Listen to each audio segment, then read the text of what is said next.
Hello, yesterday I had another day in Glastonbury and I decided to visit Glastonbury Abbey. I'm not very mobile at the moment, so usually I'd probably have gone up the Tor, but I decided to spend the afternoon here and do some painting. The Abbey was a monastery founded in the year 712 and substantial parts of it are still remaining. Some say that Joseph of Arimathea founded it and that King Arthur's remains are buried here. Either way, it's a pretty impressive place to be and is set in beautiful grounds.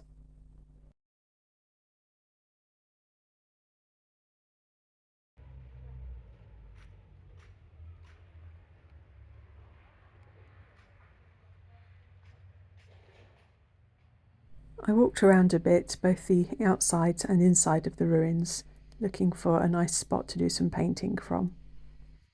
This is close to the spot where it's said that King Arthur is buried.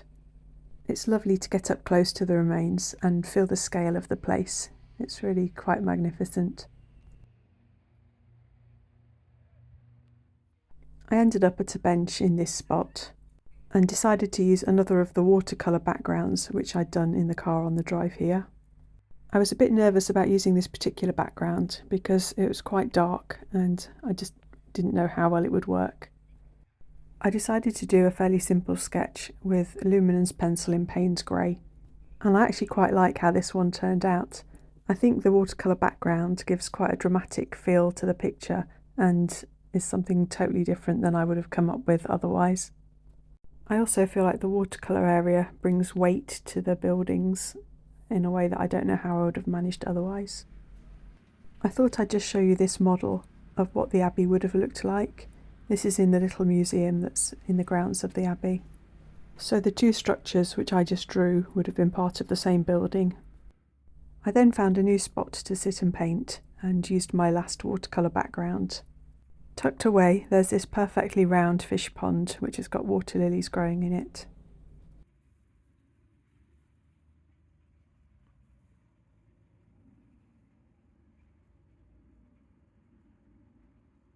I just set up camp on the grass nearby.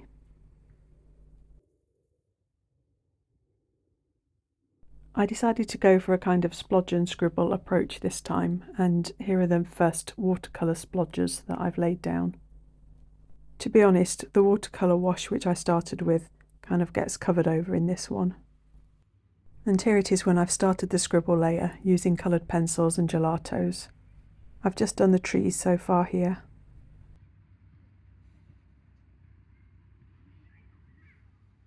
I carry on adding details like the benches and the stone slabs around the pool, and adding some more depth to the water. And here I've added details to the foreground, and I used gelatos and tempera paint sticks to put in the water lilies.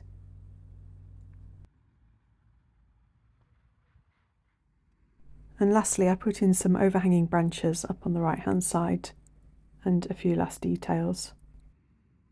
I didn't totally love this one, it felt a bit homogeneous and overworked perhaps. I hadn't planned to do another painting, but I ended up sitting in a really nice spot at the very back of the Abbey and felt like doing another splodge and scribble painting.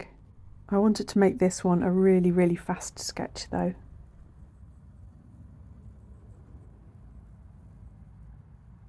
My paint layer and then my first pencil layer only took a few moments. I used a sepia luminance pencil for all of the outlines, and then I went back in with some additional watercolour, some coloured pencil and gelatos. I quite liked the loose, rough feeling of this one. Walking back through Glastonbury to my car, I saw this beautiful mural on one building. I didn't get to go up Glastonbury Tor this time round, but here it is in the distance. Glastonbury has been identified as the mythical Isle of Avalon. Hello, I'm back from Glastonbury now, and I thought I'd just show you a couple more of the colour mixing wheels that I've done. One viewer said they'd like to see a mixture of cobalt teal and Naturno, and I added in Winsor & Newton Opera Rose as the third colour. So Naturno is a lovely a Gallo colour that granulates.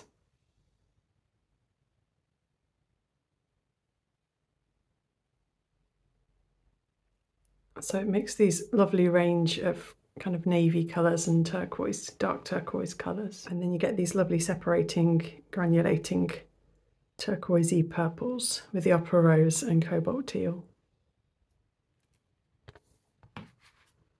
And then another viewer mentioned doing a Zorn palette, which is red, yellow and black. And I think it might be a cadmium red that's used and a yellow ochre.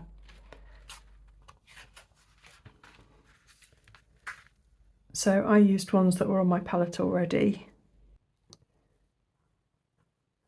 Just noticed that was in the wrong place. So I used Magello Mission Gold's Yellow Ochre. I used Daniel Smith's Pyrrole Scarlet. I don't have a cadmium red in my palette. And then instead of black, because I know I'm never going to have a black in my travel palette, I used Lutea's Blue, which is a lovely, interesting, dark blue. So this is my version of a Zorn palette from my travel palette.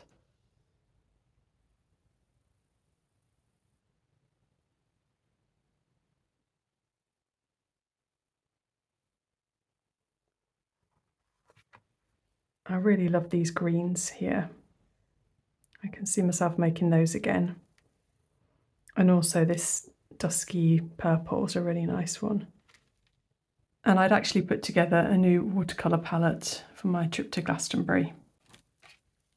So I was going to make a new colour swatch card to keep in the tin and thought I'd just video that as well.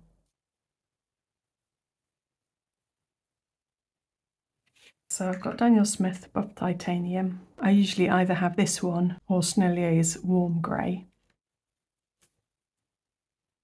So this is Sennelier's Yellow Light. And I usually either have Sennelier's Lemon Yellow or Jackson's Lemon Yellow or this Sennelier's Yellow Light. And then I've taken out my beloved Daniel Smith Quinacridone Deep Gold. And I'm using Magello Mission Gold's Yellow Ochre. If you've seen my last couple of videos, you'll know that I've been experimenting more with it.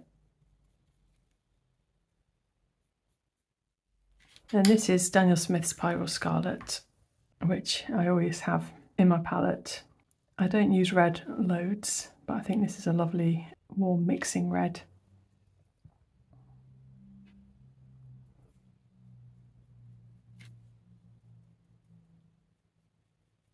And then this is Winsor & Newton's Permanent Rose. I usually like to have this one or Daniel Smith's Quinacridone Rose.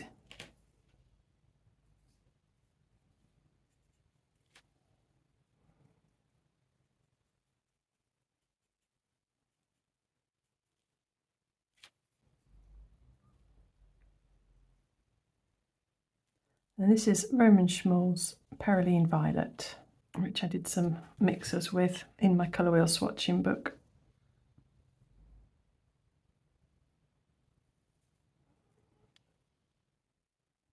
Now another colour which I haven't used very much, but I want to do some mixing with this. This is M. Graham's Anthraquinone Blue, and it's a PB60.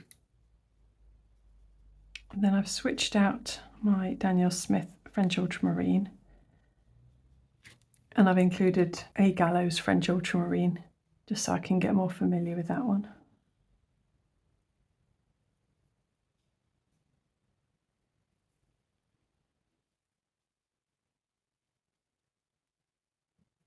I've got Holbein's Verdita because it's my favourite sky colour.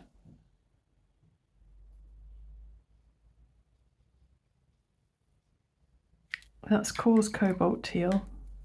I've been enjoying mixing with that quite a bit in my colour wheel swatch book.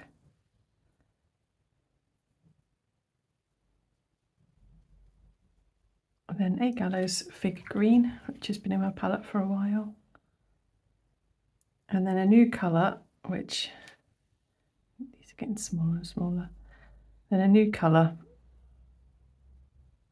which I don't like at all on its own, and it's PG7, and in this case it's Magello Mission Gold's Viridian. But I want to explore with it more as a mixing colour, so I've put it on there.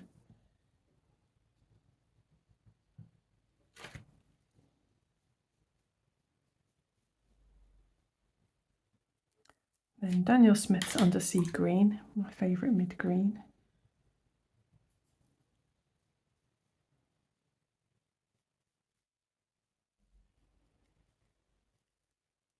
This is Rembrandt's Dusk Yellow, which I suppose I use as a perylene green, but it's a more yellow leaning perylene green. And it granulates as well.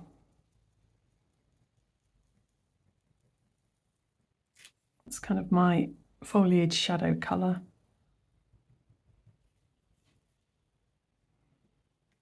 Then a colour which is usually on my mixing palette, and that's Daniel Smith's Quinacridone Burnt Scarlet.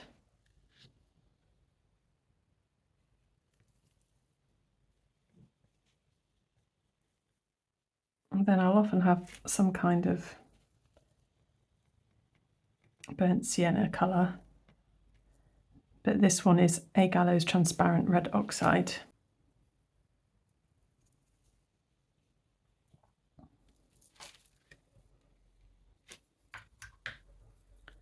And sepia is a relatively new colour.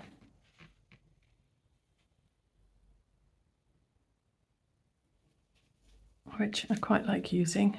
That's Schmincke's.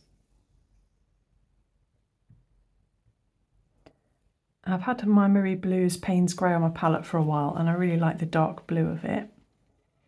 But I thought I'd switch it up a bit, and I'm adding Lutea's Blue.